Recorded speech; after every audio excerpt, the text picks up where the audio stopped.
श्रीमद् भागवत के 8वें स्कंद के 18वें अध्याय से हम आज श्री वामन भगवान की एक बड़ी अद्भुत कथा आती है, उस पर आपसे चर्चा करेंगे। कथा तो काफी पहले से प्रारंभ होती है। क्या है, अदिति और दिति दो बहनें हैं। तो दिति के जो पुत्र हैं वो हैं दैत्य, और जो अदिति के पुत्र हैं वो हैं देवता।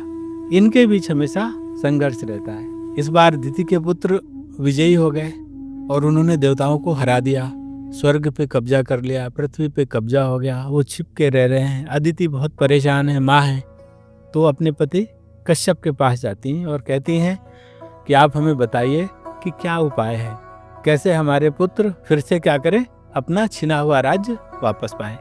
तब वो कहते हैं कि तुम 12 दिन तक का एक पयोव्रत करो। इस व्रत के करने से भगवान प्रसन्न होंगे और तुम्हारा अभीष्ट होगा। तब वह 12 दिन तक बहुत श्रद्धा के साथ, जैसा कश्यप जी ने बताया था, उस प्रकार से पयोव्रत करती हैं। भगवान प्रसन्न होते हैं और उनके पुत्र के रूप में प्रकट होकर उनके अभीष्ट को पूर्ति करने के लिए मान जाते हैं। और फिर जब वह अदिति के पुत्र के रूप में प्रकट होते हैं, उसके बाद की कथा हम ले रहे हैं। इसके पूर्व का हमने जो है आपको संक्षेप में बता दिया। तो यह कथा कौन सुना रहे हैं? सुखदेव गोस्वामी सुना रहे हैं। किसको सुना रहे हैं? परीक्षित महाराज को सुना रहे हैं। तो जब यह कथा वो सुनाते हैं तो संबोधित करते हुए कहते हैं कि परीक्षित, जिस समय भगवान ने जन्म ग्रहण किया उस समय चंद्रमा श्रवण नक्षत्र पर थे। भाद्रपद मास के शुक्ल पक्ष की श्रवण नक्षत्र वाली द्वादशी थी।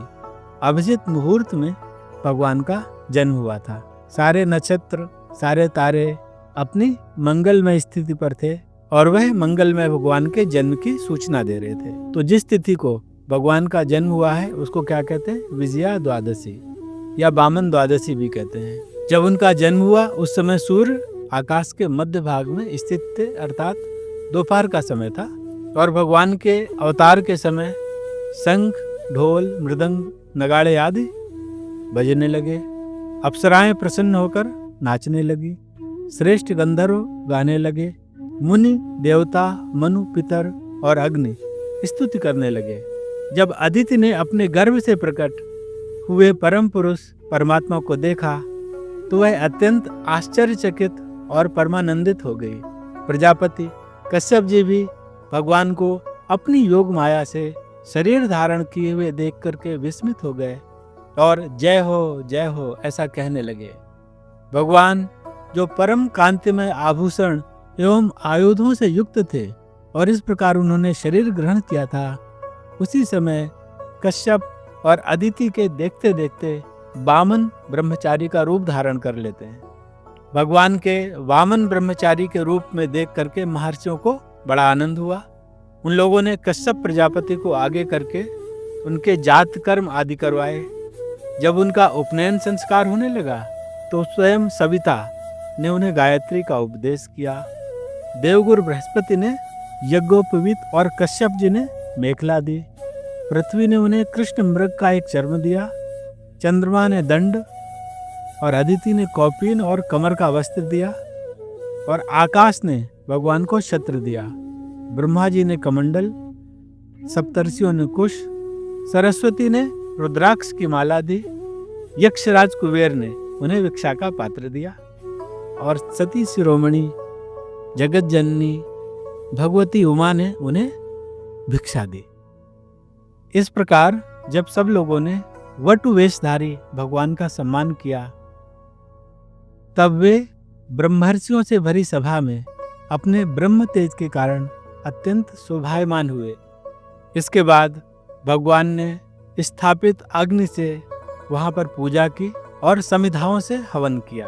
अब भगवान ने सुना कि सब प्रकार की सामग्रियों से संपन्न यशस्वी बलि भृगुवंशी ब्राह्मणों के आदेशानुसार बहुत से अश्वमेध यज्ञ कर रहे हैं। तब उन्होंने वहां के लिए यात्रा की। भगवान समस्त शक्तियों से युक्त हैं। उनके चलने के समय उनके भार से पृथ्वी पग पग झुकने लगी। नर्मदा नदी के उत्तर तट पर भृगुकुच नाम का एक बड़ा सुंदर स्थान है। वहीं बलि के भृगुवंशी ऋत्विज श्रेष्ठ यज्ञ का अनुष्ठान करा रहे थे।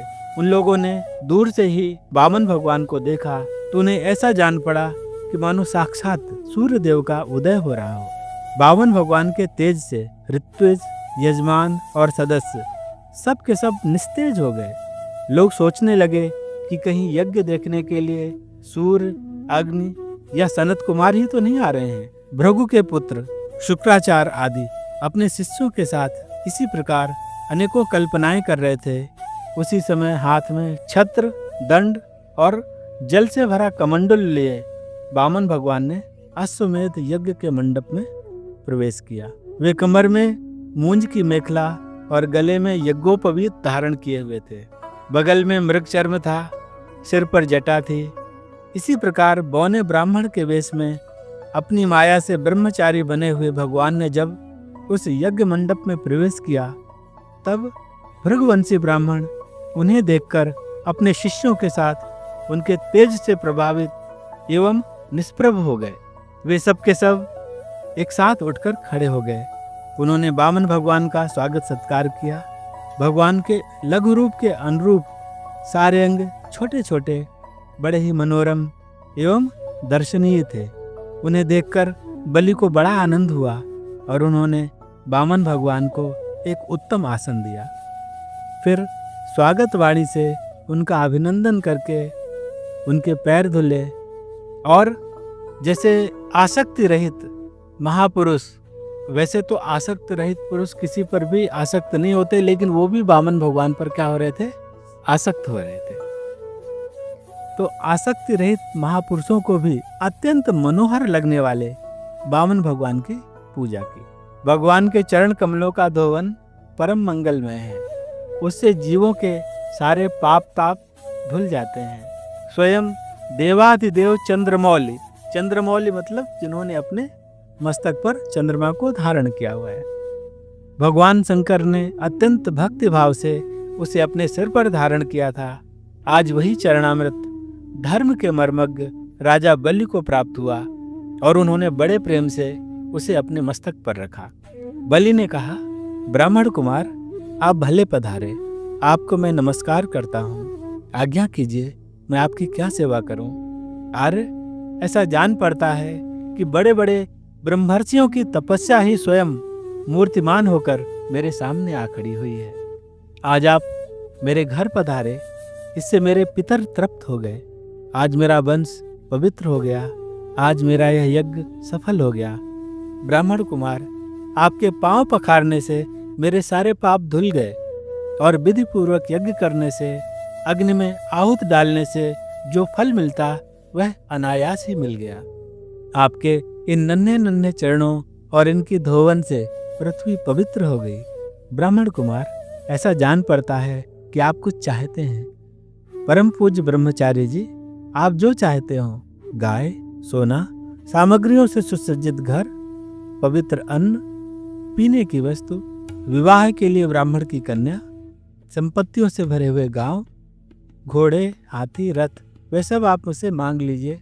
सुखदेव गोस्वामी कहते हैं कि राजा बलि के वचन धर्म भाव से भरे और बड़े मधुर थे।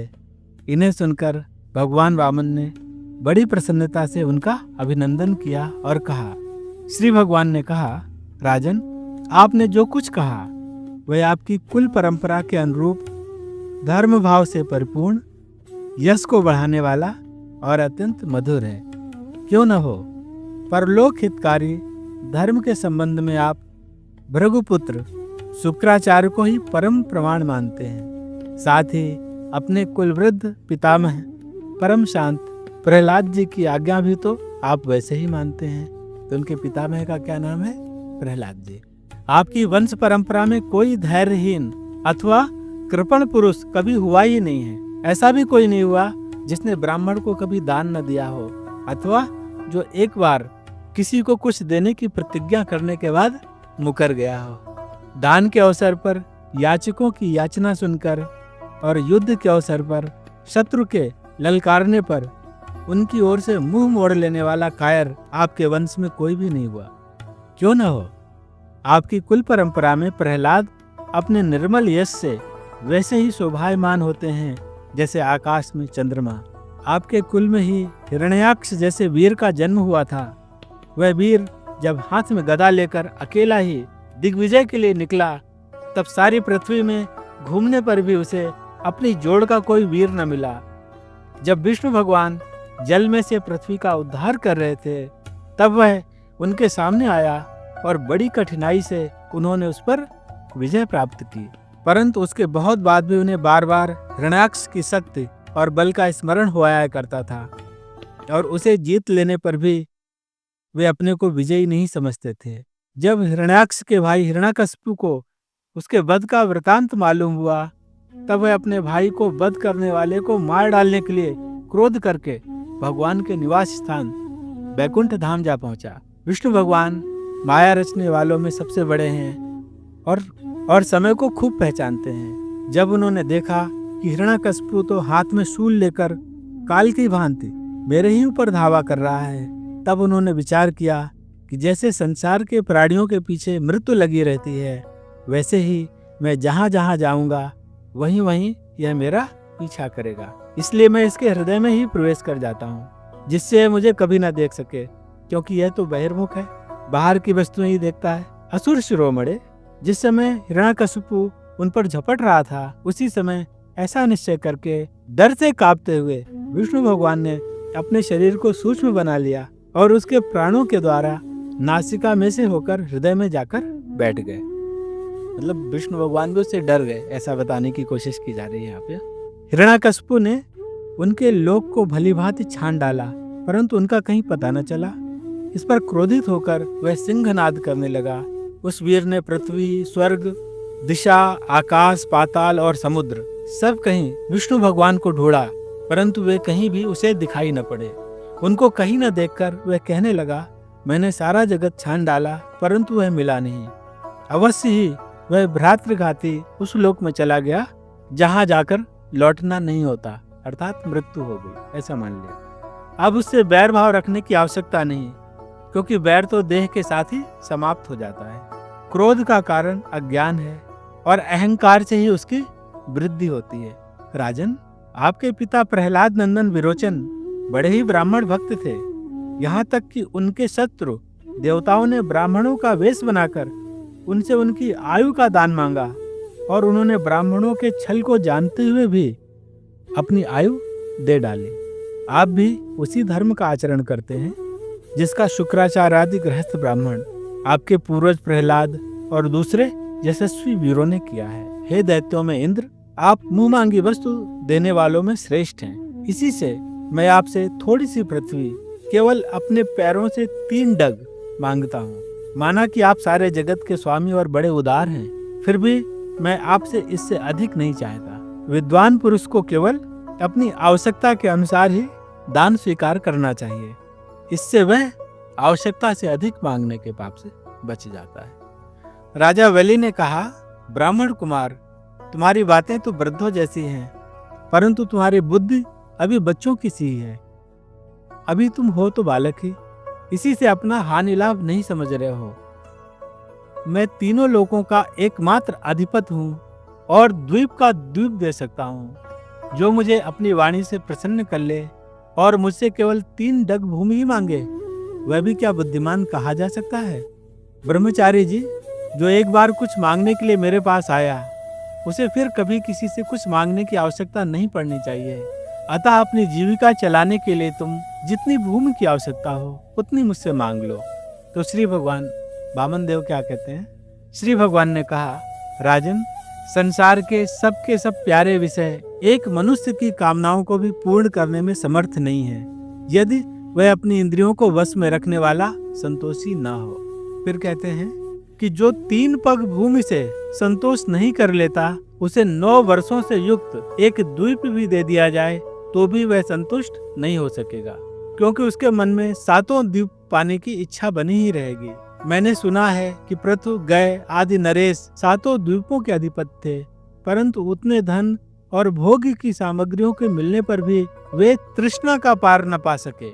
इसलिए जो कुछ भी प्रारब्ध से मिल जाए, उसी से संतुष्ट हो रहने वाला पुरुष अपना जीवन सुख से व्यतीत करता है, परंतु अपनी इंद्रियों को वश में न रखने वाला तीनों लोकों के राज्य को पाकर के भी दुखी ही रहता है, क्योंकि उसके हृदय में असंतोष की आग धधकती रहती है।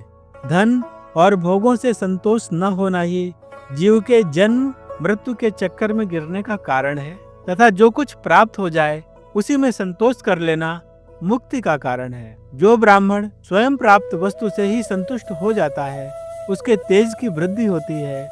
उसके असंतोषी हो जाने पर उसका तेज वैसे ही समाप्त हो जाता है जैसे जल से अग्नि। इसमें संदेह नहीं है कि आप मुंह मांगी वस्तु देने वाले दानवीर शिरोमणि हैं। फिर भी मैं आपसे केवल 3 पग भूमि ही मांगता हूँ। इतने से ही मेरा काम बन जाएगा। धन का उतना ही संग्रह करना चाहिए जितनी आवश्यकता हो। श्री सुखदेव जी कहते हैं कि भगवान के इस प्रकार कहने पर राजा बलि हंस पड़े। उन्होंने कहा, अच्छी बात है, जितनी तुम्हारी इच्छा है उतनी ले लो। यूं कहकर वामन भगवान को 3 पग पृथ्वी का संकल्प करने के लिए उन्होंने जलपात्र उठाया। शुक्राचार्य जी सब कुछ जानते थे, उनसे भगवान की यह लीला भी छुपी नहीं थी। उन्होंने राजा बलि को पृथ्वी देने के लिए तैयार देखकर यह कहा। शुक्राचार्य जी कहते हैं, विरोचन कुमार, ये स्वयं अविनाशी भगवान विष्णु हैं। देवताओं का काम बनाने के लिए कश्यप की पत्नी अदिति के गर्भ से अवतीर्ण हुए हैं। तुमने यह अनर्थ न जानकर कि मेरा यह सब कुछ छीन लेंगे, इन्हें दान देने की प्रतिज्ञा कर ली है। यह दैत्यों पर बहुत बड़ा अन्याय होने जा रहा है, इसे मैं ठीक नहीं समझता। स्वयं भगवान ही अपनी योग माया से यह ब्रह्मचारी बनकर बैठे हुए हैं। यह तुम्हारा राज, ऐश्वर्य, लक्ष्मी, तेज और विश्वविख्यात कीर्ति सब कुछ तुमसे छीनकर इंद्र को दे देंगे। ये विश्व रूप हैं, 3 पग में ये सारे लोगों को नाप लेंगे। मूर्ख, जब तुम अपना सर्वस्व ही विष्णु को दे डालोगे तो तुम्हारा जीवन निर्वाह कैसे होगा। ये विश्वव्यापक भगवान एक पग में पृथ्वी, दूसरे पग में स्वर्ग को नाप लेंगे। इनके विशाल शरीर से आकाश भर जाएगा, तब इनका तीसरा पग कहाँ जाएगा, तुम उसे पूरा न कर सकोगे। और ऐसी दशा में मैं समझता हूँ कि प्रतिज्ञा करके पूरा न कर पाने के कारण तुम्हें नरक में जाना पड़ेगा, क्योंकि तुम अपनी की हुई प्रतिज्ञा को पूर्ण करने में सर्वथा असमर्थ हो जाओगे।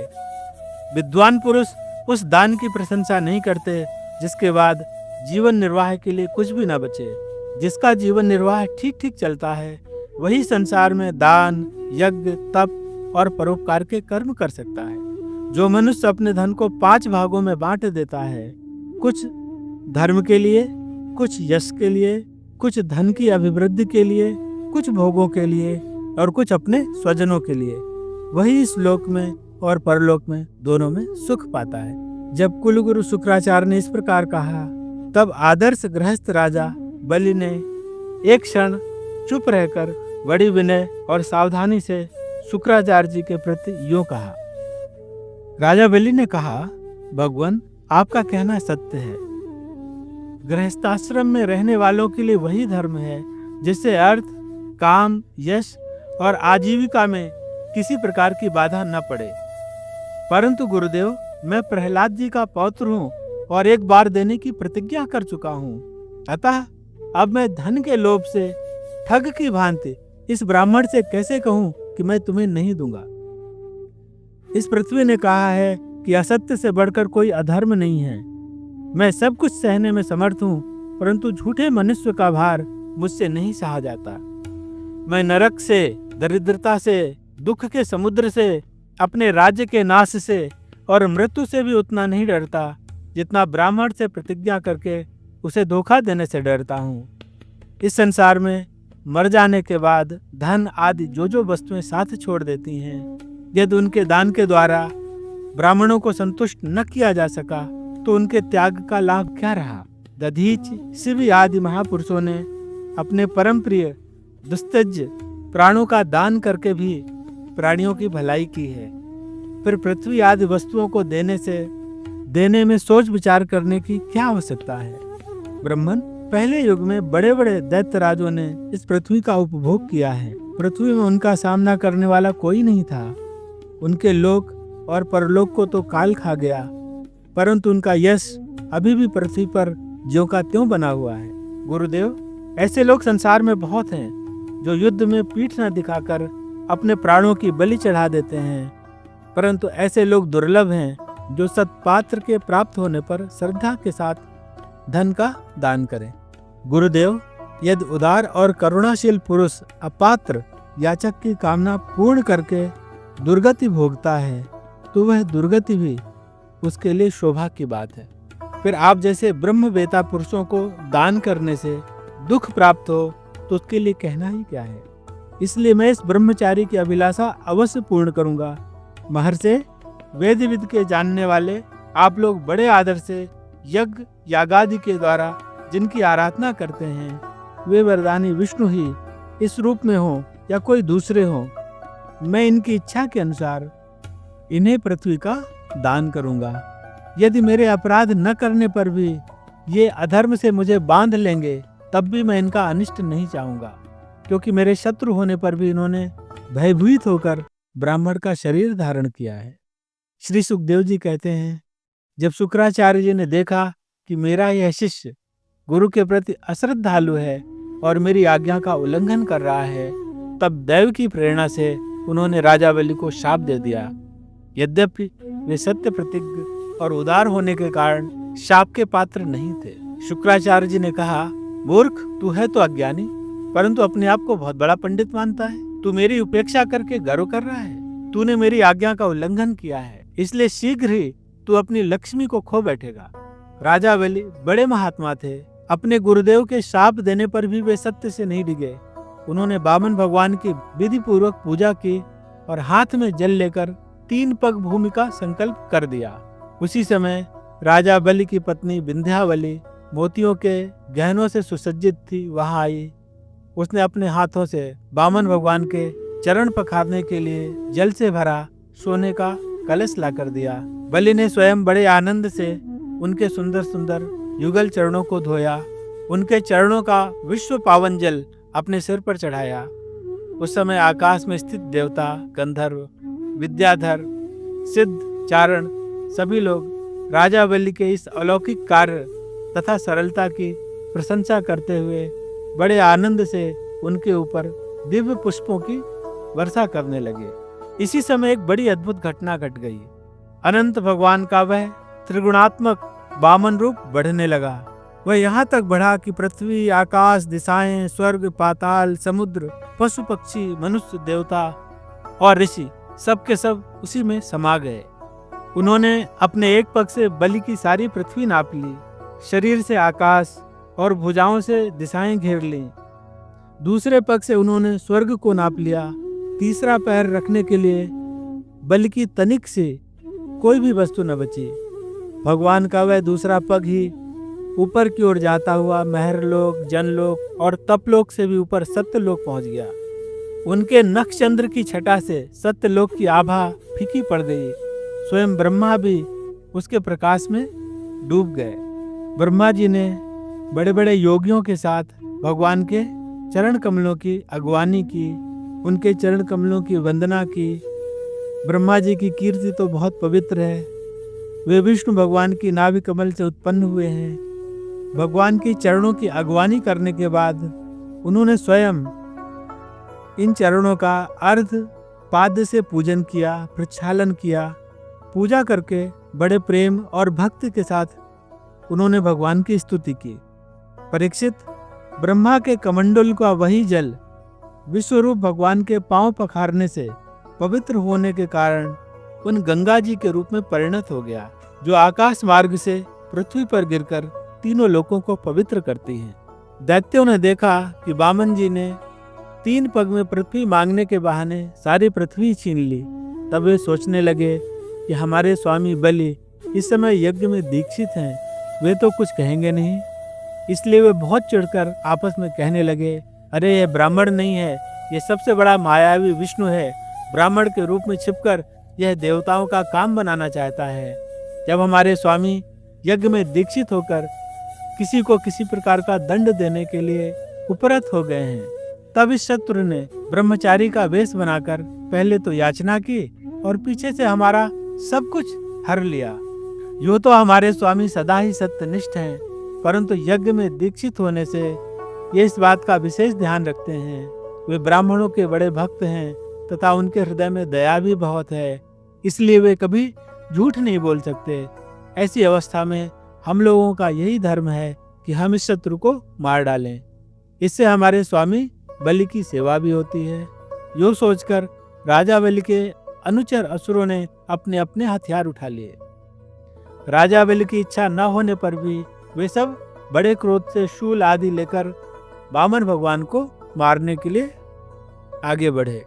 जब विष्णु भगवान के पार्षदों ने देखा कि दैत्यों के सेनापति आक्रमण करने के लिए आ रहे हैं, तब उन्होंने हंसकर अपने अपने शस्त्र उठा लिए और उन्हें रोक दिया। जब राजा बलि ने देखा कि भगवान के पार्षद मेरे सैनिकों को मार रहे हैं और वे भी क्रोध से भरकर उनसे लड़ने के लिए तैयार हो रहे हैं, तब उन्होंने उन्हें युद्ध करने से रोक दिया और ऐसा कहा कि भाइयों, मेरी बात सुनो, लड़ो मत, वापस लौट जाओ। यह समय हमारे कार्य के अनुकूल नहीं है। जो काल समस्त प्राणियों को सुख और दुख देने में सामर्थ्य रखता है, उसे यदि कोई पुरुष चाहे कि मैं अपने प्रयत्नों से दबा दूं, तो यह उसकी शक्ति के बाहर है। जो पहले हमारी उन्नति और देवताओं की अवनति के कारण हुए थे, वही काल भगवान अब उनकी उन्नति और हमारी अवनति के कारण हो रहे हैं। जब देव तुम लोगों के अनुकूल था, तब तुम लोगों ने भगवान के इन पार्षदों को कई बार जीत लिया था, पर देखो आज वे इस युद्ध में हम पर विजय प्राप्त करके सिंहनाद कर रहे हैं। यदि देव हमारे अनुकूल हो जाएगा तो हम भी इन्हें जीत लेंगे। इसलिए उस समय की प्रतीक्षा करो जो हमारी कार्य सिद्धि के लिए अनुकूल हो। श्री सुखदेव जी कहते हैं, परीक्षित, अपने स्वामी बलि की बात सुनकर भगवान के पार्षदों से हारे हुए दानव और दैत्य सेनापति रसातल में चले गए। उनके जाने के बाद भगवान के हृदय की बात जानकर पक्षीराज गरुड़ ने वरुण पाशों से बलि को बांध दिया। उस दिन उनके अश्वमेध यज्ञ में सोमपान होने वाला था। जब सर्वशक्तिमान भगवान विष्णु ने बलि को इस प्रकार बंधवा दिया, तब पृथ्वी, आकाश और समस्त दिशाओं में लोग हाय हाय करने लगे। यद्यपि बलि वरुण के पाशों में बंधे हुए थे, उनकी संपत्ति भी उनके हाथों से निकल गई थी, फिर भी उनकी बुद्धि निश्चयात्मक थी और सब लोग उनके उदार यश का गान कर रहे थे। परीक्षित, उस समय भगवान ने बलि से कहा, असुर, तुमने मुझे पृथ्वी के 3 पग दिए थे, पर 2 पग में मैंने सारी त्रिलोकी नाप ली। अब तीसरा पग पूरा करो। जहाँ तक सूर्य की गर्मी पहुँचती है, जहाँ तक नक्षत्रों और चंद्रमा की किरणें पहुँचती हैं और जहाँ तक बादल जाकर बरसते हैं, वहाँ तक की सारी पृथ्वी तुम्हारे अधिकार में थी। तुम्हारे देखते ही देखते अपने एक पैर से भूरलोक, शरीर से आकाश और दिशाएं, दूसरे पैर में स्वर्लोक नाप लिया है। इस प्रकार तुम्हारा सब कुछ मेरा हो चुका है। फिर भी तुमने जो प्रतिज्ञा की थी उसे पूरा न कर सकने के कारण अब तुम्हें नरक में रहना पड़ेगा। तुम्हारे गुरु की तो इस विषय में सम्मति है ही। अब जाओ, तुम नरक में प्रवेश करो। जो याचक को देने की प्रतिज्ञा करके मुकर जाता है और इस प्रकार उसे धोखा देता है, उसके सारे मनोरथ व्यर्थ होते हैं। स्वर्ग की बात तो दूर रही, उसे नरक में गिरना पड़ता है। तुम्हें इस बात का घमंड था कि मैं एक बड़ा धनी हूँ। तुमने मुझसे दूंगा ऐसी प्रतिज्ञा करके फिर धोखा दे दिया। अब तुम्हें कुछ वर्षों तक इस झूठ का फल नरक में भोगना है। श्री सुखदेव जी कहते हैं, परीक्षित, इस प्रकार भगवान ने असुर राज बलि का बड़ा तिरस्कार किया और उन्हें धैर्य से विचलित करना चाहा, परंतु वे तनिक भी विचलित न हुए और बड़े धैर्य से बोले। बलि ने कहा, देवताओं के आराध्य देव, आपकी कीर्ति बड़ी पवित्र है। क्या आप मेरी बात को असत्य समझते हैं? ऐसा नहीं है, मैं उसे सत्य कर दिखाता हूँ। आप धोखे में नहीं पड़ेंगे। आप कृपा करके अपना तीसरा पग मेरे सिर पर रख दीजिए। मुझे नरक में जाने का अथवा राज से च्युत होने का भय नहीं है। मैं पास में बंधने अथवा अपार दुख में पड़ने से भी नहीं डरता। मेरे पास फूटी कौड़ी भी न रहे अथवा आप मुझे घोर दंड दें, यह भी मेरे भय का कारण नहीं है। मैं डरता हूँ तो केवल अपनी अपकीर्ति से। अपने पूजनीय गुरुजनों के द्वारा दिया हुआ दंड तो जीव मात्र के लिए अत्यंत वांछनीय है, क्योंकि वैसा दंड माता पिता, भाई और सुहृद भी मोहवश नहीं दे पाते। आप छिपे रूप में अवश्य ही हम असुरों को श्रेष्ठ शिक्षा दिया करते हैं। अतः आप हमारे परम गुरु हैं। जब हम लोग धन, कुलीनता, बल आदि के मद में अंधे हो जाते हैं, तब आप उन वस्तुओं को हमसे छीनकर हमें नेत्र दान करते हैं। आपसे हम लोगों का जो उपकार होता है उसे मैं क्या बताऊं। अनन्य भाव से योग करने वाले योगीगण जो सिद्धि प्राप्त करते हैं वही सिद्ध बहुत से अवसरों को आपके साथ दृढ़ बैर भाव करने से प्राप्त हो गई। जिनकी ऐसी महिमा, ऐसी अनंत लीलाएं हैं, वही आप मुझे दंड दे रहे हैं और वरुण पास से बांध रहे हैं। इसकी न तो मुझे कोई लज्जा है और न किसी प्रकार की व्यथा है। प्रभु, मेरे पितामह प्रहलाद की कीर्ति सारे जगत में प्रसिद्ध है। वे आपके भक्तों में श्रेष्ठ माने गए हैं। उनके पिता हिरण्यकशिपु ने आपसे बैर विरोध रखने के कारण उन्हें अनेकों प्रकार के दुख दिए, परंतु वे आपके ही परायण रहे। उन्होंने अपना जीवन आप पर ही निछावर कर दिया। उन्होंने यह निश्चय कर लिया कि शरीर को लेकर क्या करना है, जब यह एक न एक दिन साथ छोड़ ही देता है। जो धन संपत्ति लेने के लिए स्वजन बने हुए हैं, उन डाकुओं से अपना स्वार्थ ही क्या है। पत्नी से भी क्या लाभ है, जब वह जन्म मृत्यु रूप संसार चक्र में डालने वाली ही है। जब मर ही जाना है, तब घर से मोह रखने से भी क्या स्वार्थ है। इन सब वस्तुओं में उलझ जाना तो केवल अपनी आयु को खो देना है। ऐसा निश्चय करके मेरे पितामह प्रहलाद जी ने, यह जानते हुए आप लौकिक दृष्टि से उनके भाई बंधुओं के नाश करने वाले शत्रु हैं, फिर भी आपके ही भय रहित एवं अविनाशी चरण कमलों की शरण ग्रहण की थी। क्यों न हो वे संसार से परम विरक्त, अगाध बोध संपन्न, उदार हृदय एवं संत शिरोमणि जो हैं, आप उस दृष्टि से मेरे भी शत्रु हैं, फिर भी विधाता ने मुझे बलात् ऐश्वर्य लक्ष्मी से अलग करके आपके पास पहुंचा दिया है। अच्छा ही हुआ, क्योंकि ऐश्वर्य लक्ष्मी के कारण जीव की बुद्धि जड़ हो जाती है और वह यह नहीं समझ पाता कि मेरा यह जीवन मृत्यु के पंजे में पड़ा हुआ और अनित्य है। श्री सुखदेव जी कहते हैं, परीक्षित, राजा बलि इस प्रकार कह ही रहे थे कि उदय होते चंद्रमा के समान भगवान के प्रेम पात्र प्रहलाद जी भी वहां आ गए। राजा बलि ने देखा कि मेरे पितामह बड़े श्री संपन्न हैं, कमल के समान कोमल नेत्र हैं, लंबी लंबी भुजाएं हैं, सुंदर ऊंचे और श्यामल शरीर पर पीतांबर धारण किए हुए हैं। बलि इस समय वरुण पास में बंधे हुए थे, इसलिए प्रहलाद जी के आने पर जैसे पहले वे उनकी पूजा किया करते थे, उस प्रकार न कर सके। उनके नेत्र आंसुओं से चंचल हो उठे, लज्जा के मारे मुंह नीचा हो गया। उन्होंने केवल सिर झुकाकर उन्हें नमस्कार किया। प्रहलाद जी ने देखा कि भक्त वत्सल भगवान वही विराजमान हैं और सुनंद, नंद आदि पार्षद उनकी सेवा कर रहे हैं। प्रेम के उद्रेक से प्रहलाद जी का शरीर पुलकित हो गया, उनकी आंखों में आंसू छलक आए। वे आनंदपूर्ण हृदय से सिर झुकाए अपने स्वामी के पास गए और पृथ्वी पर सिर रखकर उन्हें साष्टांग प्रणाम किया। प्रहलाद जी ने कहा, प्रभु, आपने ही बलि को यह ऐश्वर्यपूर्ण इंद्रपद दिया था, आज आपने उसे छीन लिया। आपका देना जैसा सुंदर है, वैसा ही सुंदर लेना भी है। मैं समझता हूँ कि आपने इस पर बड़ी भारी कृपा की है कि जो आत्मा को मोहित करने वाली राज्य लक्ष्मी से इसे अलग कर दिया। प्रभु, लक्ष्मी के मत से तो विद्वान पुरुष भी मोहित हो जाते हैं, उसके रहते भला अपने वास्तविक स्वरूप को ठीक ठीक कौन जान सकता है। अतः उस लक्ष्मी को छीनकर महान उपकार करने वाले समस्त जगत के महान ईश्वर, सबके हृदय में विराजमान और सबके परम साक्षी श्री नारायण देव, मैं आपको नमस्कार करता हूँ। श्री सुखदेव जी कहते हैं, परीक्षित, प्रहलाद जी अंजलि बांधकर खड़े थे।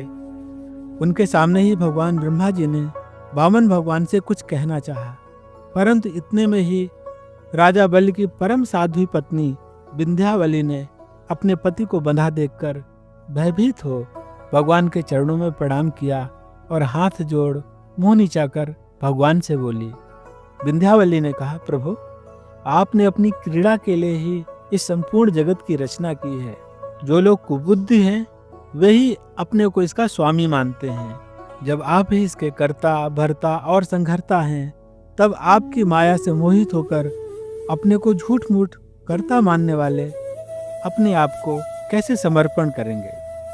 ब्रह्मा जी ने कहा, समस्त प्राणियों के जीवन दाता, उनके स्वामी और जगत स्वरूप देवाधिदेव प्रभु, अब आप इसे छोड़ दीजिए। आपने इसका सर्वस्व ले लिया है, अतः यह दंड का पात्र नहीं है। इसने अपनी सारी भूमि और पूर्ण कर्मों से उपार्जित स्वर्ग आदि लोक, अपना सर्वस्व तथा आत्मा तक आपको समर्पित कर दिया है। एवं ऐसा करते समय इसकी बुद्धि स्थिर रही है, यह धैर्य से च्युत नहीं हुआ। प्रभु, जो मनुष्य सच्चे हृदय से कृपणता छोड़कर आपके चरणों में जल का अर्घ देता है और केवल दूर्वा दल से भी आपकी सच्ची पूजा करता है, उसे भी उत्तम गति की प्राप्त होती है। फिर बलि ने तो बड़ी प्रसन्नता से धैर्य और स्थिरता पूर्वक आपको त्रिलोकी दान कर दिया है, तब यह दुख का भागी कैसे हो सकता है? श्री भगवान ने कहा, ब्रह्मा जी, मैं जिस पर कृपा करता हूँ उसका धन छीन लिया करता हूँ, क्योंकि जब मनुष्य धन के मद में मतवाला हो जाता है तब मेरा और लोगों का तिरस्कार करने लगता है। यह जीव अपने कर्मों के कारण विवश होकर अनेक योनियों में भटकता रहता है। जब कभी मेरी बड़ी कृपा से मनुष्य का शरीर प्राप्त करता है, तब मनुष्य योनि में जन्म लेकर यदि कुलीनता, कर्म, अवस्था, रूप, विद्या, ऐश्वर्य और धन आदि के कारण घमंड न हो जाए तो समझना चाहिए कि मेरी बड़ी ही कृपा है। कुलीनता आदि बहुत से ऐसे कारण हैं जो अभिमान और जड़ता आदि उत्पन्न करके मनुष्य को कल्याण के समस्त साधनों से वंचित कर देते हैं, परंतु जो मेरे शरणागत होते हैं वे इनसे मोहित नहीं होते। यह बलि, दानव और दैत्य दोनों ही वंशों में अग्रगण्य और उनकी कीर्ति बढ़ाने वाला है। इसने उस माया पर विजय प्राप्त कर ली है जिसे जीतना अत्यंत कठिन है। तुम देख ही रहे हो कि इतना दुख भोगने पर भी यह मोहित नहीं हुआ। इसका धन छीन लिया, राजपद से अलग कर दिया, तरह तरह के आक्षेप किए, शत्रुओं ने बांध लिया, भाई बंधु छोड़कर चले गए, इतनी यातनाएं भोगनी पड़ी, यहाँ तक कि गुरुदेव ने भी उसको डांटा फटकारा और शाप भी दे दिया, परंतु इस दृढ़वती ने अपनी प्रतिज्ञा नहीं छोड़ी। मैंने इससे छल भरी बातें की, मन में छल रखकर धर्म का उपदेश किया, परंतु इस सत्यवादी ने अपना धर्म नहीं छोड़ा। अतः मैंने इसे वह स्थान दिया है जो बड़े बड़े देवताओं को भी बड़ी कठिनाई से प्राप्त होता है। सावर्ण मनवंतर में यह मेरा परम भक्त इंद्र होगा। तब तक यह विश्वकर्मा के बनाए हुए सुतल लोक में रहे। वहाँ रहने वाले लोग मेरी कृपा दृष्टि का अनुभव करते हैं, इसलिए उन्हें शारीरिक अथवा मानसिक रोग, थकावट, तंद्रा, बाहरी या भीतरी शत्रुओं से पराजय और किसी भी प्रकार के विघ्नों का सामना नहीं करना पड़ता। अब बलि को संबोधित करते हुए बोलते हैं, महाराज इंद्रसेन, तुम्हारा कल्याण हो। अब तुम अपने भाई बंधुओं के साथ उस सुतल लोक में जाओ जिसे स्वर्ग के देवता भी पाना चाहते हैं। बड़े बड़े लोकपाल भी अब तुम्हें पराजित नहीं कर सकेंगे, दूसरों की तो बात ही क्या है। जो दैत्य तुम्हारी आज्ञा का उल्लंघन करेंगे, मेरा चक्र उनके टुकड़े टुकड़े कर देगा। मैं तुम्हारे अनुचरों की और भोग सामग्री की सब प्रकार से और विघ्नों से रक्षा करूंगा। वीर बलि, तुम मुझे वहाँ सदा सर्वदा अपने पास ही देखोगे। दानव और दैत्यों के संसर्ग से तुम्हारा जो कुछ आसुर भाव होगा वह मेरे प्रभाव से तुरंत दब जाएगा और नष्ट हो जाएगा। श्री सुखदेव जी कहते हैं कि जब सनातन पुरुष भगवान ने इस प्रकार कहा तो साधुओं के आदरणीय महानुभाव दैत्यराज के नेत्रों में आंसू छलक आए। प्रेम के उद्रेक से उनका गला भराया। वे हाथ जोड़कर गदगद वाणी से भगवान से कहने लगे। बलि ने कहा, प्रभु, मैंने तो आपको पूरा प्रणाम भी नहीं किया, केवल प्रणाम करने मात्र की चेष्टा भर की, उसी से मुझे यह फल मिला जो आपके चरणों के शरणागत भक्तों को प्राप्त होता है। बड़े बड़े लोकपाल और देवताओं पर आपने जो कृपा कभी नहीं की वह मुझ जैसे नीच असुर को सहज ही प्राप्त हो गई। श्री सुखदेव जी कहते हैं, परीक्षित, यो कहते ही बलि वरुण के पासों से मुक्त हो गए।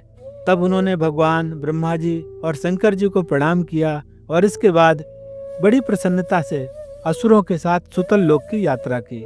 इस प्रकार भगवान ने बलि से स्वर्ग का राज लेकर इंद्र को दिया और अदिति की कामना की पूर्ति की और स्वयं उपेंद्र बनकर वे सारे जगत का शासन करने लगे। सुखदेव गोस्वामी कहते हैं कि परीक्षित, तुम्हें मैंने भगवान की यह लीला सुनाई, इसे सुनने वाले के सारे पाप छूट जाते हैं। भगवान की लीलाएं अनंत हैं, उनकी महिमा अपार है।